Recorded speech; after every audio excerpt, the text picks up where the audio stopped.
a dar lectura a la lección inaugural de este curso que lleva por título Institución y Carisma, Disidencia y Comunión, a propósito de la tercera carta de Juan. Un saludo cordial para la presidencia, también para los directores del Instituto y de la Escuela Regina Apostolorum, para los profesores, alumnos y amigos que nos acompañan en esta tarde. Buenas tardes. Con sus 1105 letras, el escrito comúnmente denominado Tercera Carta de Juan es el más breve del Nuevo Testamento. Stephanus lo estructuró en 15 versículos. Le sigue en extensión la segunda carta de Juan, que tiene 1126 letras, 21 más. Y está dividido en 13 versículos. Tiene más letras, pero menos versículos. A la tercera Juan le costó entrar a formar parte del canon de las Escrituras, debido, según algunos, a que su brevedad no invitaba a considerarla relevante para la teología y la espiritualidad. La liturgia actual tampoco se apasiona por ella, pues en la celebración eucarística solo se lee en un día de feria un extracto de 3 versículos, aproximadamente una quinta parte del escrito. Eso sí, los que rezan el oficio de lecturas la tienen íntegra la víspera de Pentecostés. Esta expurgación en la liturgia pudiera indicar que el escrito tiene algo, digamos, de escabroso. ¿Será esta, y no la brevedad, la causa de que los copistas de los siglos II y III se resistiesen a incluir esta cartita en sus códices bíblicos? Se trata ciertamente de una composición singular. Es el único escrito del Nuevo Testamento dirigido a un solo individuo. Nada que ver con las pseudocartas, hoy así conocidas, a Timoteo y a Tito, esbozo de código de derecho canónico para las comunidades de tradición paulina. Pero tampoco se parece a la carta a Filemón, verdadera carta, ciertamente, familiar y cordial, como tercera Juan, pero dirigida a toda una iglesia doméstica, la que se reúne en casa del matrimonio Filemón y Apia con su hijo Arquipo, ellos y la iglesia de su casa. Tercera Juan, por el contrario, va dirigida a un solo individuo, y precisamente en cuanto disidente de lo que se está viviendo en su comunidad cristiana. Y no se le escribe con la finalidad de reconvenirle para que se ajuste a la marcha general, sino de apoyarle en su disidencia. Esta sería la escabrosidad que he apuntado. A pesar de su brevedad e incluso de su posible peligrosidad, se trata de una cartita llena de encanto.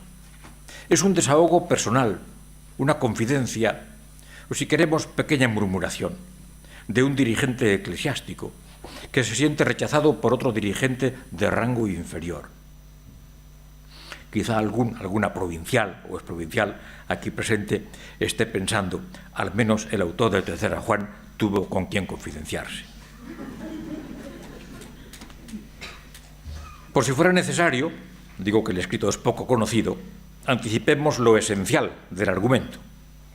Un dirigente eclesial, supralocal, autodesignado como el presbítero, es rechazado por un jefe de comunidad local, por tanto inferior, llamado Diotrefes.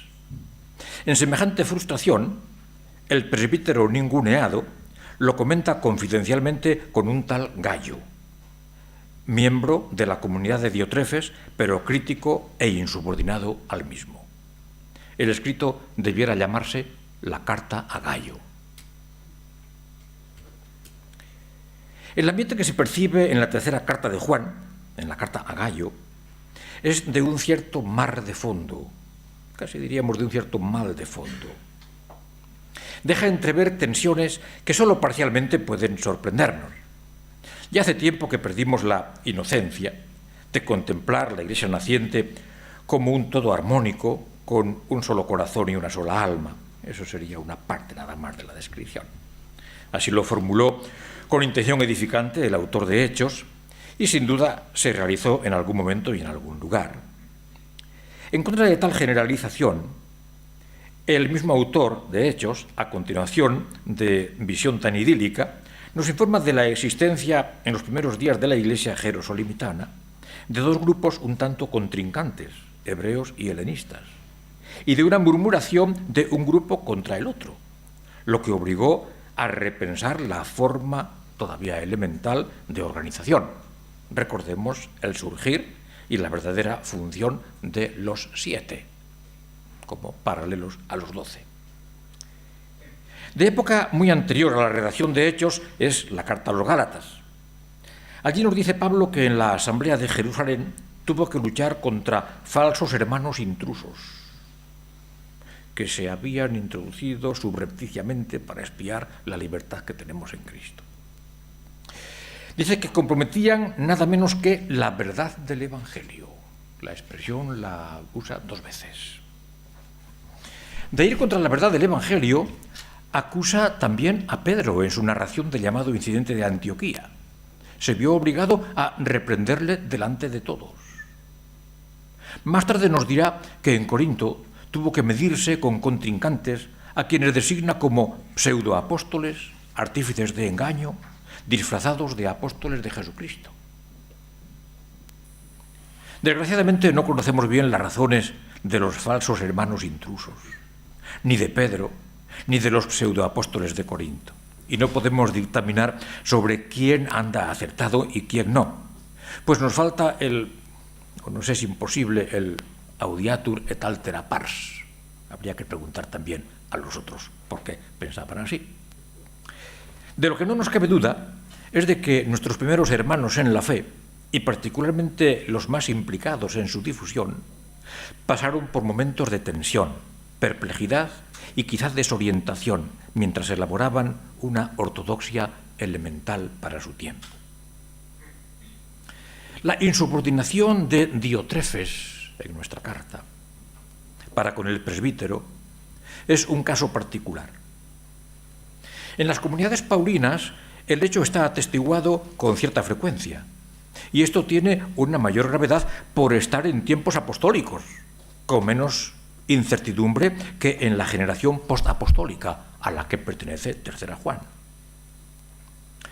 En un momento de tensión angustiosa, Pablo pregunta a los Gálatas si, por haberles dicho la verdad, se ha convertido en su enemigo. Él desea no tener que intervenir en todo, sino que prefiere la subsidiariedad, sin que por ello desaparezca la alta autoridad del apóstol. Así le habría gustado que los corintios, sin esperar a que fuese él a solucionarlo, hubiesen afrontado directamente el problema del incestuoso, sin esperar pues a que dictaminase él sobre el asunto. Pero algunos en esta subsidiariedad debieron de convertirse en totalmente, o pretender ser totalmente autónomos, con ninguneo del apóstol mismo. Pablo lo supo y lo corrigió con aspereza. Como si yo no hubiera de ir ya a donde vosotros, les dice, algunos se han engreído, hinchado es la palabra griega. Pues iré y muy pronto, y van a saber. Y todavía añade amenazante, ¿cómo queréis que vaya? ¿Con una vara o con espíritu de amor y de mansedumbre? Pero en un momento posterior no les ofrece tal alternativa. Reduciremos a cautiverio todo entendimiento para obediencia de Cristo. Estamos dispuestos a castigar toda desobediencia. No tendré miramientos. 2 Corintios 10:6.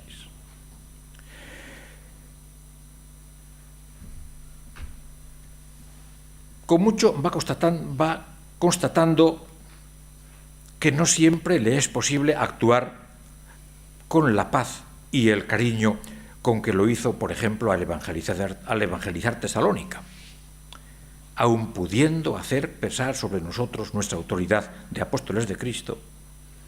Preferimos ser amables, como lactante que amamanta a sus criaturas. Le habría gustado poder actuar así siempre. Desde casos como estos, podremos quizá elaborar la situación vital en la que se transmitieron, o la preocupación del autor al redactarlos, dichos como el de Lucas 10:16, que con algunas variantes encontramos en los demás evangelios. El que a vosotros escucha, a mí me escucha.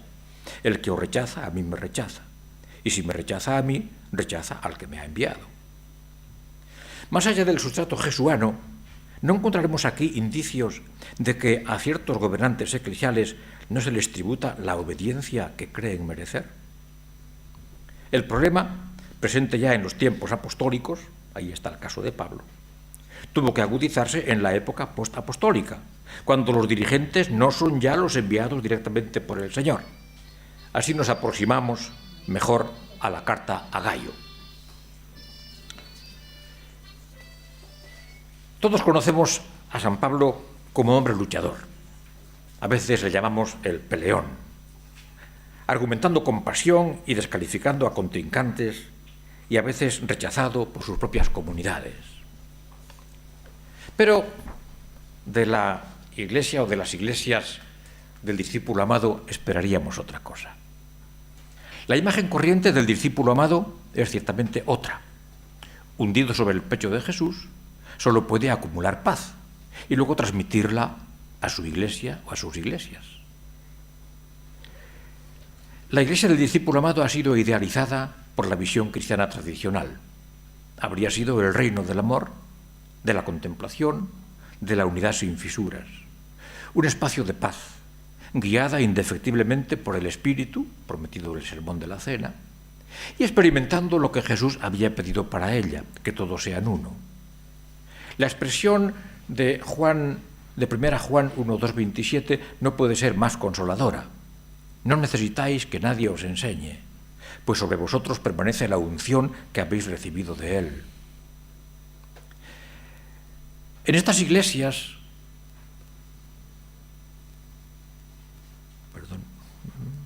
es en esta iglesia la que nos transmite las palabras de Jesús: mi paz os dejo, mi paz os doy. Juan 14. Compactamente unida, solo tendría amenazas extracristianas. Estaban en un mismo lugar, con las puertas cerradas, por miedo a los judíos, no a los de dentro. Pero esto no pasa de ser una mera impresión, a veces casi prejuicio, pues la lectura atenta de los escritos de esta comunidad proporciona múltiples indicios de tensiones doctrinales y disciplinares, incluso de excomuniones. El método de historia de la redacción nos ha hecho perder el candor, pues nos ha acostumbrado a percibir en los textos narrativos no solo la información sobre lo allí narrado, frecuentemente hechos lejanos, sino también, y a veces con más claridad, las inquietudes y preocupaciones del autor, del que está escribiendo.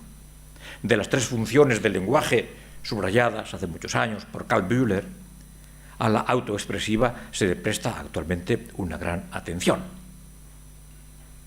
Por ello, sin prejuzgar el estrato jesuano de la alegoría del buen pastor, Juan 10, quizá podamos preguntarnos quiénes son, en la mente del cuarto evangelista, el pastor asalariado, a quien no le importan las ovejas, y el lobo que hace estrago en el rebaño.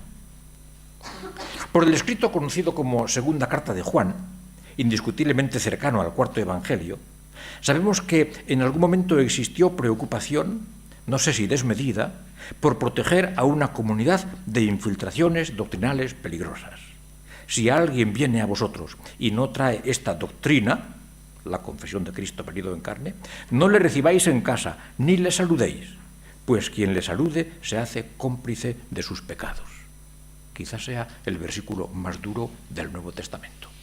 No recibir en casa ni saludar. Quien le salude se hace cómplice de sus pecados. ¡Cuánta prevención! ¿Sería quizá este eventual e inoportuno visitante, a quien no hay ni siquiera que saludar, uno de esos lobos que pueden hacer estrago en el rebaño? La prevención frente al lobo feroz de Juan 10 tiene una curiosa correspondencia en el libro de los Hechos, ámbito de pensamiento bien distinto del mundo lucano. En su capítulo 20, cuando Pablo, con gran emoción, se despide de los presbíteros de Éfeso, en medio de mucha ternura, abrazos, besos y lágrimas, y oración en común, todos de rodillas en la playa. Entre sus recomendaciones incluye un presagio siniestro, que, dada la época de composición del escrito, del libro de los Hechos, bien pudiera ser un vaticinium ex eventu. El autor lo formula así: sé que después de mi partida se introducirán entre vosotros lobos crueles que no tendrán consideración con el rebaño. E incluso de entre vosotros surgirán hombres que dirán cosas perversas para arrastrar a los discípulos detrás de ellos. Hechos 20:30. El pasaje testifica de manera inequívoca que las comunidades sufren peligros externos e internos. Se introducirán, externos, vienen de fuera. Surgirán de entre vosotros, internos. Que en ellas se dan agrias discusiones y que la elaboración de la ortodoxia y ortopraxis cristianas es asunto trabajoso y lento.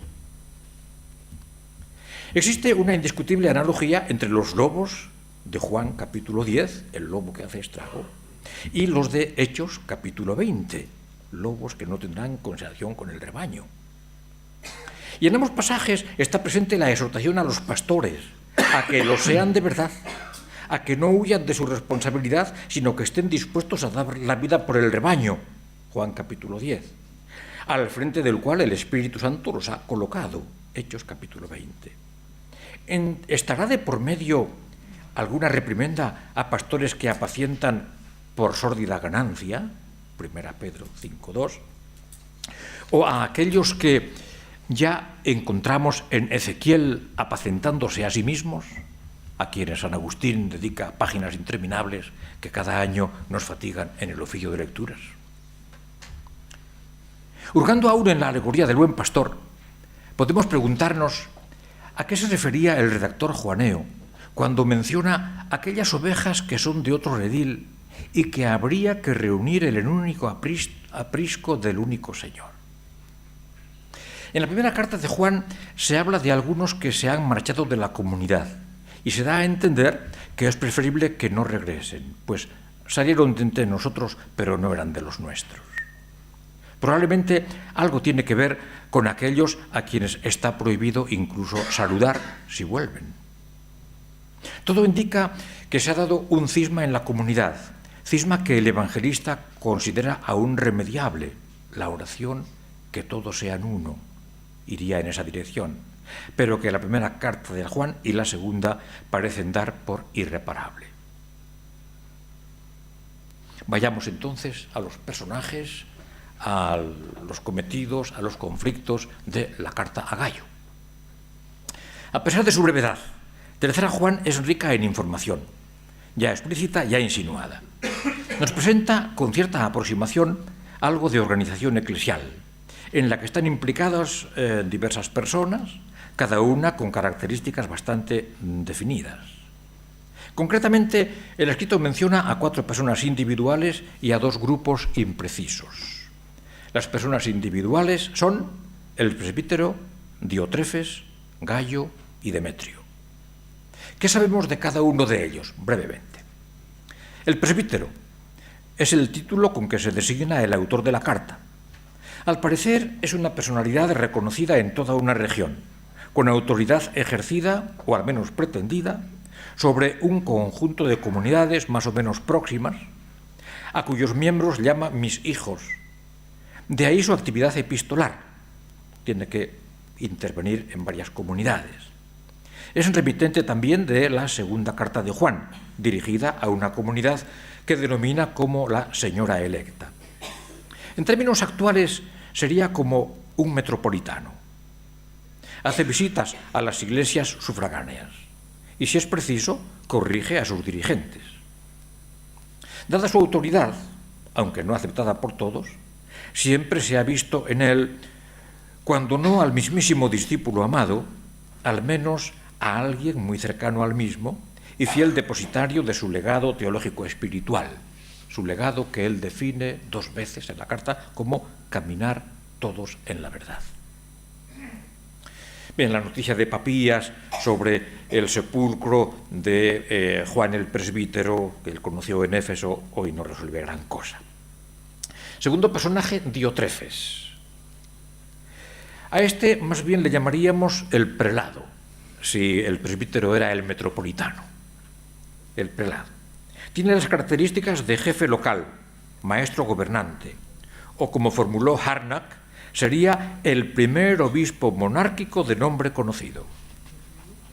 Representa oficialmente a su iglesia y deberá recibir las misivas dirigidas a ella por el presbítero, el metropolitano, y colaborar con sus planes misioneros, pero no lo hace. Es el personaje claramente maltratado por el escrito y sin posibilidad de defenderse. Él no nos ha dejado ningún escrito. El presbítero, en la tercera carta de Juan, le presenta como rebelde, ambicioso y maledicente. Dice literalmente, anda diciendo tonterías de nosotros. Cuando vaya, le echaré en cara sus maldades. Un tercer personaje de gran interés, es Gayo, el destinatario de la carta. Comparte nombre con 2 o 3 colaboradores de Pablo. Gayo o Cayo, era nombre pues bastante corriente en el Imperio Romano. Recibe grandes elogios por parte del presbítero, el cual le trata de hijo. Trata a todos de hijos, cuanto más a él. Frente a los cargos que desempeñan el presbítero y Diotrefes, a Gayo podríamos designarle como el espontáneo, o si queréis, en términos menos taurinos, como el carismático. Se distingue por su familiaridad con el presbítero y por su colaboración con la misión organizada por éste. Aun exponiéndose a las iras y la excomunión por Diotrefes, su jefe local, o quizá negando validez a tal excomunión, él acoge en su casa a los misioneros itinerantes, los hermanos, y los provee para que continúen camino. El presbítero designa estos comportamientos como caminar en la verdad. Se trata de una disidencia local canonizada desde más arriba. Bien, un personaje claramente secundario y en el que no nos detenemos es Demetrio. Nos parece que es el cartero. Y nadie le conoce, entonces es el que lleva la carta. Simplemente el autor dice, todos dan testimonio a favor de Demetrio y lo doy yo también, y tú sabes que mi testimonio es verdadero. Le gusta usar expresiones de la Iglesia del discípulo amado, así que dejémosle estar porque Demetrio no entra en la trama. Bien, decíamos que había 4 personas conocidas por nombre: el presbítero, Diotrefes, Gayo, el cartero Demetrio. Sí.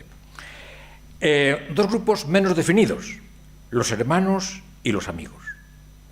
Tiene gran importancia el grupo de los designados sencillamente como los hermanos, joya del Foi, cuyo número y nombres ignoramos. Pero sabemos bastante de su función por el escrito y por paralelos en otros del cristianismo primitivo. Se mueven de un lugar a otro, enviados por el presbítero, probablemente con cartas de recomendación, llevan vida itinerante y pobre y tienen características de misioneros tanto intraeclesiales, tendrían que ir a la comunidad de Diotrefes, pero él no los admite, como extraeclesiales, van también a los gentiles. Por ello necesitan ser sostenidos por las comunidades, cosa que cumple Gayo, despidiéndolos de manera digna del Señor, provistos de bocadillo seguramente. Pero Diotrefes no quiere que entren en su iglesia.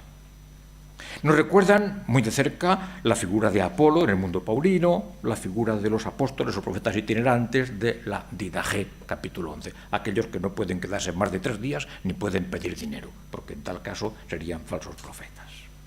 Y hay un segundo grupo, es el de los amigos, hoifiloi.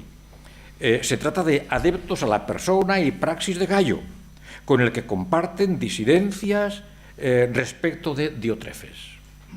Sin conocerlos con más precisión, nos dejan la impresión de ir constituyendo una comunidad alternativa a la oficial. A la sombra de Gayo y en disidencia con Diotrefes, gozan de la simpatía del presbítero. La disidencia o la disensión que encontramos en este escrito, por tanto, es doble. Está la disidencia entre Diotrefes y el presbítero, disidencia vertical. No hace caso el jefe local del jefe supralocal. No sabemos los motivos, a él no se le deja hablar. No parece que sean cuestiones doctrinales. En ningún momento en este escrito, tercera Juan, se habla de herejía, de que el presbítero haya tachado de hereje a Diotrefes o viceversa. El presbítero no se defiende de tales acusaciones. Lo más probable es que se trate de asuntos de organización eclesial en la época postapostólica. Una estructura piramidal, tal vez por influjo del mundo paulino, pudiera no convencer a Diotrefes. Sin la presencia del discípulo amado y de su autoridad indiscutida, éste pudiera ser partidario de una Iglesia pluricéntrica o de una mera federación de comunidades autocéfalas, con reticencias incluso frente a un primus inter pares que pretendería ser aquí el presbítero. Parece que Diotrefes no admitiría tal cosa, no sabemos mucho más. La Iglesia del siglo III, cuando acoge este escrito en el canon, es claro que opta por esa Iglesia piramidal contra la cual Diotrefes se oponía. Bien, la disidencia entre Diotrefes y Gayo están en la misma comunidad, pero Diotrefes es el jefe y Gayo es uno más.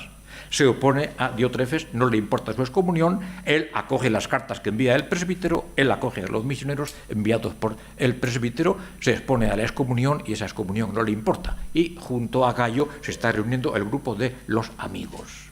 Con lo cual está surgiendo una comunidad paralela, en oposición a la comunidad oficial. A Diotrefes le ha salido un contrincante muy serio, solo que uno es el institucional y otro es el carismático.